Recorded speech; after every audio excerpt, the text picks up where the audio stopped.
ಬೆಂಗಳೂರು ಸಮೀಪದಲ್ಲಿ ಮಾಗಡಿ ರಸ್ತೆಯಲ್ಲಿ ಎರಡು ಕ್ವಾರಿಲಿ ಕುಸಿತ ಆಗಿದೆ ಅಂತೇಳಿ ವರದಿ ಬಂದಿದೆ. ಸುಮಾರು 6 ರಿಂದ 7 ಜನಕ್ಕೆ ಮಣ್ಣಲ್ಲಿ ಮಣ್ಣು ಕುಸಿತಾಗಿ ಸತ್ತಿದ್ದಾರೆ ಅಂಥೇಳಿ ಮಾಹಿತಿ ಬಂದಿದೆ. 2 ಬಾಡಿ ಸಿಕ್ಕಿದೆ ಅಂತ ವರದಿ ಕೂಡ ಕೊಟ್ಟಿದ್ದಾರೆ. ಮಿಕ್ಕಿದ ಎಂಟೈರ್ ಟೀಮ್ ಎಲ್ಲ ಈಗಾಗಲೇ ನಮ್ಮ ಪೊಲೀಸ್ ಅಧಿಕಾರಿಗಳು, ಮೈಸನ್ ಜಿಯಾಲಜಿ, ನಮ್ಮ DC ಎಲ್ಲ ಕೂಡ ಸ್ಥಳಕ್ಕೆ ಧಾವಿಸಿದ್ದಾರೆ. ಬ್ಲಾಸ್ಟಿಂಗ್ ಏನು ಆಗಿಲ್ಲ ಅಂತ ವಿಚಾರ ತಿಳಿಸಿದ್ರು. ಸೊ ನಾನು ಈಗ ಮಧ್ಯಾಹ್ನದೊಳಗಡೆ ಅಫಿಷಿಯಲ್ ಆಗಿ ರಿಪೋರ್ಟ್ನ ತರಿಸ್ಕೊಳ್ತಾ ಇದ್ದೀನಿ.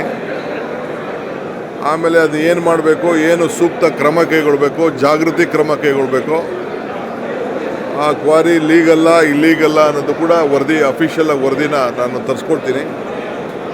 ಆಮೇಲೆ ಅದಕ್ಕೆ ಯಾವ ರೀತಿ ಕ್ರಮ ಕೈಗೊಳಿಸ್ಬೇಕು ಅಂತೇಳಿ ತೀರ್ಮಾನವನ್ನು ಮಾಡ್ತೀನಿ. ಯಾಕೆಂದರೆ ಯಾವುದೇ ಕ್ವಾರಿಗಳು ನಡೆಸ್ಬೇಕಾದ್ರೆ ಅವ್ರದ್ದೇ ಆದಂಥ ಒಂದು ನಿರ್ದಿಷ್ಟವಾದಂಥ ನಿಯಮ ಇರ್ತದೆ. ಆ ನಿಯಮ ಎಲ್ಲರೂ ಕೂಡ ಪಾಲನೆ ಮಾಡ್ತಾ ಇದ್ದಾರಾ ಇಲ್ಲ ಅನ್ನೋದು ಕೂಡ ನಾನು ಗಮನಿಸ್ತೇನೆ.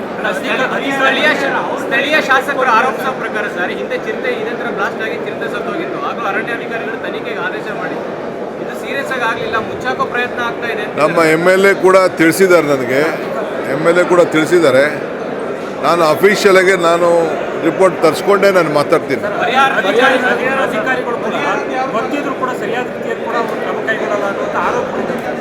ನಾನು ತಿಳಿಸ್ತೀನಿ. ನೋಡಪ್ಪ, ಎಷ್ಟು ಜನ ಸತ್ತಿದ್ದಾರೆ, ಏನಾಗಿದೆ, ಫಸ್ಟು ಮಾಹಿತಿ ಬರಲಿ.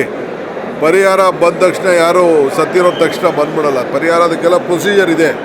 ಖಂಡಿತ ಯಾರಿಗೇನು ಪರಿಹಾರ ಕೊಡಬೇಕು ಕೊಡೋಣ. ಬಟ್ ಇಂಥ ಘಟನೆಗಳು ಆಗಬಾರ್ದಲ್ಲ, ಅದು ಭಾಳ ಮುಖ್ಯ ನನಗೆ. ಪರಿಹಾರಕ್ಕಿಂತ ಇಂಥ ಘಟನೆಗಳು ಮುಂದಕ್ಕೆ ಯಾವುದೂ ಆಗಬಾರ್ದು. ಇದು ಭಾಳ ನಾವು ಜಾಗೃತರಾಗಿ ಕೆಲಸ ಮಾಡಬೇಕು.